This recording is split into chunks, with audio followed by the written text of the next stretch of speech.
ಲೋಕಸಭೆ ಚುನಾವಣೆಗೆ ದಿನಗಣನೆ ಇರುವಂತದ್ದು. ಕೆಲವೇ ದಿನಗಳಲ್ಲಿ ಎಲೆಕ್ಷನ್ ಅನೌನ್ಸ್ ಆಗುತ್ತೆ. ಇದರ ನಡುವೆ ಬಿಟಿವಿಯಲ್ಲಿ ಲೋಕ ಕದನದ ಮೆಗಾ ಸಮೀಕ್ಷೆಯನ್ನ ನಿಮ್ಮ ಮುಂದೆ ಇಡುವಂತ ಒಂದು ಪ್ರಯತ್ನವನ್ನ ಮಾಡ್ತಾ ಇದ್ದೀವಿ. 2024ರ ಚುನಾವಣೆಯ ಮಹಾ ಸಮೀಕ್ಷೆ ಔಟ್ ಆಗಿದೆ. ಹಾಗಾದ್ರೆ ಮುಂಬರುವಂತ ಲೋಕಸಭೆ ಚುನಾವಣೆಯ ರಿಸಲ್ಟ್ ಯಾರ ಪರವಾಗಿ ಬರಲಿದೆ? ಆಲ್ರೆಡಿ ರಾಜಕೀಯ ನಾಯಕರಿಗೆ ಟೆನ್ಷನ್. ಸೊ ಬಿಟಿವಿಯಲ್ಲಿ ಲೋಕ ಕದನದ ಮೆಗಾ ಸಮೀಕ್ಷೆನ ನಾವು ಗಮನಿಸ್ತಾ ಇರ್ತಕ್ಕಂಥದ್ದು. ಸೊ ಲೋಕಸಭೆ ಎಲೆಕ್ಷನ್ಗೆ 2 ತಿಂಗಳು ಮಾತ್ರ ಬಾಕಿ ಇರೋದು. 400ರ ಗಡಿಯನ್ನ ದಾಟುವಂತ ಕನಸನ್ನ ಪ್ರಧಾನಿ ನರೇಂದ್ರ ಮೋದಿ ಅವರು ಇಟ್ಕೊಂಡಿದ್ದಾರೆ. ಸೊ ಪ್ರಧಾನಿಯಾಗುವಂತ ಆಸೆ ರಾಹುಲ್ ಗಾಂಧಿ ಅವರಿಗೂ ಸಹ ಇದೆ. ಹಾಗಾದ್ರೆ ರಾಹುಲ್ ಗಾಂಧಿ ಅವರ ಕನಸು ನನಸಾಗುತ್ತಾ? ಇದರ ನಡುವೆ ಒಂದು ವೇಳೆ INDIA ಮೈತ್ರಿಕೂಟ ಏನಾದರೂ ಅಧಿಕಾರಕ್ಕೆ ಬಂದ್ರೆ ಯಾರು ಪ್ರೈಮ್ ಮಿನಿಸ್ಟರ್ ಆಗ್ತಾರೆ? ಮಮತಾ ಬ್ಯಾನರ್ಜಿ ಅವರ, ಕೇಜ್ರಿವಾಲ್ ಅವರ, ಜಗನ, ಅಖಿಲೇಶ? ಯಾರ ಕಥೆ ಏನಾಗುತ್ತೆ? ಕರ್ನಾಟಕದಲ್ಲಿ ಗ್ಯಾರಂಟಿ ಏನಾದರೂ ವರ್ಕೌಟ್ ಆಗುತ್ತಾ? ಆಗಲ್ವಾ? ಎಲೆಕ್ಷನ್ಗೂ ಮುನ್ನ ಅತಿ ದೊಡ್ಡ ಮೆಗಾ ಸಮೀಕ್ಷೆ ಇದೀಗ ಹೊರಬಿದ್ದಿರ್ತಕ್ಕಂಥದ್ದು. ಹಾಗಾದ್ರೆ ಯಾವ್ಯಾವ ರಾಜ್ಯಗಳಲ್ಲಿ ಯಾವ್ಯಾವ ಪಕ್ಷಗಳು ಎಷ್ಟೆಷ್ಟು ಸ್ಥಾನಗಳನ್ನ ಪಡ್ಕೊಳ್ತಾ ಇದೆ?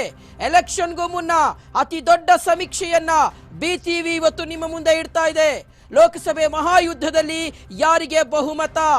2024ರ ಚುನಾವಣೆಯ ಮಹಾ ಸಮೀಕ್ಷೆ ಇದೀಗ ಔಟ್ ಆಗಿರುವಂತದ್ದು ನಾವು ಗಮನಿಸ್ತಾ ಇದ್ದೀವಿ. 2024ರ ಚುನಾವಣೆಯ ಮಹಾ ಸಮೀಕ್ಷೆ ಔಟ್ ಆಗಿದೆ. ಸೊ ಹಾಗಾದ್ರೆ ಲೋಕಸಭೆ ಚುನಾವಣೆಯಲ್ಲಿ ಯಾರು ಸ್ಪಷ್ಟ ಬಹುಮತವನ್ನ ಗಳಿಸ್ತಾರೆ? ಪ್ರಧಾನಿ ನರೇಂದ್ರ ಮೋದಿ ಅವರು ಹೇಳಿರೋ ಹಾಗೆ 400ರ ಗಡಿಯನ್ನ ದಾಟ್ತಾರಾ? ಬಿಜೆಪಿ 400ರ ಗಡಿಯನ್ನ ದಾಟುತ್ತಾ? ಅಥವಾ NDA ಮೈತ್ರಿಕೂಟದ ಬಿಜೆಪಿಯ 400ರ ಗಡಿಯನ್ನ ದಾಟುತ್ತಾ? ಈ ಒಂದು ಲೋಕಸಭೆ ಚುನಾವಣೆಯಲ್ಲಿ ಮತ್ತು ರಿಸಲ್ಟ್ ನಲ್ಲಿ ಗೊತ್ತಾಗ್ತಾ ಹೋಗುತ್ತೆ. ಸಮೀಕ್ಷೆ ನೋಡಿ ರಾಜಕೀಯ ನಾಯಕರಿಗೆ ಟೆನ್ಷನ್. ಲೋಕಸಭೆ ಎಲೆಕ್ಷನ್ಗೆ 2 ತಿಂಗಳು ಮಾತ್ರ ಬಾಕಿ ಇರೋದು. 400ರ ಗಡಿ ದಾಟೋ ಮೋದಿಯ ಕನಸು ಹಾಗಾದ್ರೆ ಈಡೇರುತ್ತಾ? 400ರ ಗಡಿಯನ್ನ ದಾಟ್ತಾರಾ ಪ್ರಧಾನಿ ನರೇಂದ್ರ ಮೋದಿ ಅವರು? ಅಥವಾ ರಾಹುಲ್ ಗಾಂಧಿ ಅವರ ಪ್ರಧಾನಿಯ ಕನಸು ಈಡೇರುತ್ತಾ? ಎಲೆಕ್ಷನ್ಗೂ ಮುನ್ನ ಅತಿ ದೊಡ್ಡ ಮೆಗಾ ಸಮೀಕ್ಷೆಯನ್ನ ಇವತ್ತು ನಿಮ್ಮ ಮುಂದೆ ನಾವು ಇಡ್ತಾ ಇದ್ದೀವಿ. ಸೊ ಹಾಗಾದ್ರೆ ಯಾರಿಗೆ ಎಷ್ಟು ಸ್ಥಾನಗಳು? ಲೋಕಸಭೆ ಮಹಾಯುದ್ಧದಲ್ಲಿ ಯಾರಿಗೆ ಬಹುಮತ? ಎಲೆಕ್ಷನ್ಗೂ ಮುನ್ನ ಹೊರಬಿದ್ದಿದೆ ಮೆಗಾ ಸಮೀಕ್ಷೆ. ಟೈಮ್ಸ್ ನೌ ಚುನಾವಣಾ ಪೂರ್ವ ಸಮೀಕ್ಷೆಯಲ್ಲಿ ಬಿಗ್ ಶಾಕ್ ಇದು. ಸೊ ಎಲೆಕ್ಷನ್ಗೂ ಮುನ್ನ ಹೊರಬಿದ್ದಿದೆ ಮೆಗಾ ಸಮೀಕ್ಷೆ. ಸೊ ಯಾರಿಗೆ ಎಷ್ಟು ಸ್ಥಾನ? ಮೇನ್ ಆಗಿ ಕರ್ನಾಟಕದಲ್ಲಿ, ಒಟ್ಟು ಕರ್ನಾಟಕದಲ್ಲಿ 28 ಲೋಕಸಭಾ ಸ್ಥಾನಗಳಿದ್ದಾವೆ. ಈ 28 ಲೋಕಸಭಾ ಸ್ಥಾನಗಳ ಪೈಕಿ ಯಾರಿಗೆ ಎಷ್ಟು? ಟೈಮ್ಸ್ ನೌ ಚುನಾವಣಾ ಪೂರ್ವ ಸಮೀಕ್ಷೆಯಲ್ಲಿ ಬಿಗ್ ಶಾಕ್. ಇದು ಎಲ್ರಿಗೂ ಬಿಗ್ ಶಾಕ್. ಕಾಂಗ್ರೆಸ್ಗೂ ಬಿಗ್ ಶಾಕ್, ಬಿಜೆಪಿಗೂ ಶಾಕ್ ಮತ್ತು JDSಗೂ ಶಾಕ್. ಮತ್ತೊಂದು ಕಡೆ ದೆಹಲಿ, ಉತ್ತರ ಪ್ರದೇಶ ಸೇರಿದ ಹಾಗೆ ಉತ್ತರ ಭಾರತದ ರಾಜ್ಯಗಳು ಮತ್ತು ದಕ್ಷಿಣದ ತಮಿಳುನಾಡು ಹಾಗೆ ಪಶ್ಚಿಮ ಬಂಗಾಳ, ರಾಜಸ್ಥಾನದಲ್ಲಿ ಯಾರಿಗೆ ಎಷ್ಟು ಸ್ಥಾನ? ಪಶ್ಚಿಮ ಬಂಗಾಳದಲ್ಲಿ, ರಾಜಸ್ಥಾನದಲ್ಲಿ ಯಾರಿಗೆ ಎಷ್ಟು ಸ್ಥಾನ ಅನ್ನುವಂಥದ್ದು ಈಗ ಟೈಮ್ಸ್ ನೌ ಸಮೀಕ್ಷೆಯಲ್ಲಿ ಹೊರಬಿದ್ದಿರುವಂಥದ್ದು. NDA ಮೈತ್ರಿಕೂಟಕ್ಕೆ ಬಹುಮತ. NDA ಮೈತ್ರಿಕೂಟಕ್ಕೆ ಸ್ಪಷ್ಟವಾಗಿರ್ತಕ್ಕಂಥ ಬಹುಮತ ಸಿಗುತ್ತೆ ಅಂತ ಟೈಮ್ಸ್ ನೌ ಸಮೀಕ್ಷೆ ಹೇಳ್ತಾ ಇದೆ. ಟೈಮ್ಸ್ ನೌ ಸಮೀಕ್ಷೆಯಲ್ಲಿ NDA ಮೈತ್ರಿಕೂಟ 366 ಸ್ಥಾನ. NDA ಮೈತ್ರಿಕೂಟ 366 ಸ್ಥಾನಗಳನ್ನ ಗಳಿಸುತ್ತೆ ಅಂತ ಹೇಳಲಾಗ್ತಾ ಇರ್ತಕ್ಕಂಥದ್ದು ಟೈಮ್ಸ್ ನೌ ಸಮೀಕ್ಷೆ. ಟೈಮ್ಸ್ ನೌ ಸಮೀಕ್ಷೆಯಲ್ಲಿ NDA ಮೈತ್ರಿಕೂಟಕ್ಕೆ ಸ್ಪಷ್ಟ ಬಹುಮತ. ಟೈಮ್ಸ್ ನೌ ಸಮೀಕ್ಷೆಯಲ್ಲಿ NDA ಮೈತ್ರಿಕೂಟಕ್ಕೆ ಗೆಲುವಿನ ಭವಿಷ್ಯವನ್ನ ನುಡಿಯಲಾಗಿದೆ.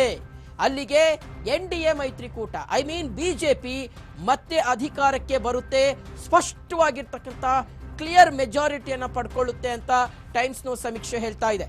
ಲೋಕಸಭೆ ಮಹಾಯುದ್ಧದಲ್ಲಿ ಯಾರಿಗೆ ಬಹುಮತ? ಹಾಗಾದ್ರೆ ಯಾವ ಪಕ್ಷ ಎಷ್ಟು ಸ್ಥಾನಗಳನ್ನ ಗಳಿಸುತ್ತೆ ಅನ್ನುವ ಪ್ರಶ್ನೆಗೆ ಬರ್ತಾ ಇರ್ತಕ್ಕಂಥ ಸಮೀಕ್ಷೆಯ ರಿಸಲ್ಟ್ ಅನ್ನ ಗಮನಿಸ್ತಾ ಇದ್ರೆ NDA ಮೈತ್ರಿಕೂಟ ಬಹಳ ಸ್ಪಷ್ಟವಾಗಿ ಗೆದ್ದು ಅಧಿಕಾರವನ್ನ ಹಿಡಿಯುತ್ತೆ. ಅಲ್ಲಿಗೆ ಪ್ರಧಾನಿ ನರೇಂದ್ರ ಮೋದಿ ಅವರು ಹ್ಯಾಟ್ರಿಕ್ ಗೆಲುವನ್ನ ಸಾಧಿಸ್ತಾರೆ, 3ನೇ ಬಾರಿ ಪ್ರಧಾನಮಂತ್ರಿ ಆಗ್ತಾರೆ ಅನ್ನುವಂಥದ್ದು ಟೈಮ್ಸ್ ನೌ ಸಮೀಕ್ಷೆಯಲ್ಲಿ ಹೇಳಲಾಗ್ತಾ ಇರತಕ್ಕಂಥ ಭವಿಷ್ಯ.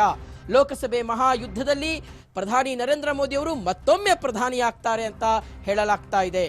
ಸೊ ಈಗ ಗಮನಿಸ್ತಾ ಇದ್ದೀವಿ ಯಾವೆಲ್ಲ ರಾಜ್ಯಗಳಲ್ಲಿ ಎಷ್ಟೆಷ್ಟು ಸ್ಥಾನಗಳು ಬರುತ್ತೆ ಅನ್ನೋದು ಒಂದು ಕಡೆ ಕಾಡ್ತಾ ಇದ್ರೆ, ಮತ್ತೊಂದು ಕಡೆ ನಮ್ಮ ರಾಜ್ಯದಲ್ಲಿ ಒಂದು ಕಡೆ ಆಡಳಿತಾರೂಢ ಕಾಂಗ್ರೆಸ್ ಪಕ್ಷ ಈ ಬಾರಿ 20ಕ್ಕೂ ಹೆಚ್ಚು ಸ್ಥಾನಗಳನ್ನ ಗೆಲ್ತೀವಿ ಅನ್ನುವ ವಿಶ್ವಾಸ ಅವರಿಗಿದೆ. Because of ಗ್ಯಾರಂಟಿಗಳು. ಪಂಚ ಗ್ಯಾರಂಟಿಗಳನ್ನೇ ಮುಂದಿಟ್ಕೊಂಡು ನಾವು 20ಕ್ಕೂ ಹೆಚ್ಚು ಸ್ಥಾನಗಳನ್ನ ಗೆಲ್ತೀವಿ ಅಂತ. ಆದ್ರೆ ಬಿಜೆಪಿ ಮಾತ್ರ ಲಾಸ್ಟ್ ಟೈಮ್ ನಾವೇನ್ ಗೆದ್ದಿದ್ವಲ್ಲ 25, ಆ 25 ಸ್ಥಾನಗಳನ್ನ ಹಾಗೆ ಉಳಿಸ್ಕೋತೀವಿ ಅಂತ. ಮತ್ತೊಂದ್ ಕಡೆ ಜೆಡಿಎಸ್ ವಿಧಾನಸಭೆ ಚುನಾವಣೆಯಲ್ಲಿ ಸೋತು ಸುಣ್ಣವಾಗಿರ್ತಕ್ಕಂಥ ಜೆಡಿಎಸ್ ಬಿಜೆಪಿಯ ಜೊತೆಗೆ ಹೊಂದಾಣಿಕೆಯನ್ನ ಮಾಡಿಕೊಂಡು ನಾವು ಕೇಳಿರ್ತಕ್ಕಂಥ 4 ಅಥವಾ 5 ಸ್ಥಾನಗಳು ಬಹಳ ಈಸಿಯಾಗಿ ಗೆಲ್ತೀವಿ ಅನ್ನುವ ವಿಶ್ವಾಸವನ್ನ ಜೆಡಿಎಸ್ ಪಕ್ಷ ವ್ಯಕ್ತಪಡಿಸ್ತಾ ಇದೆ.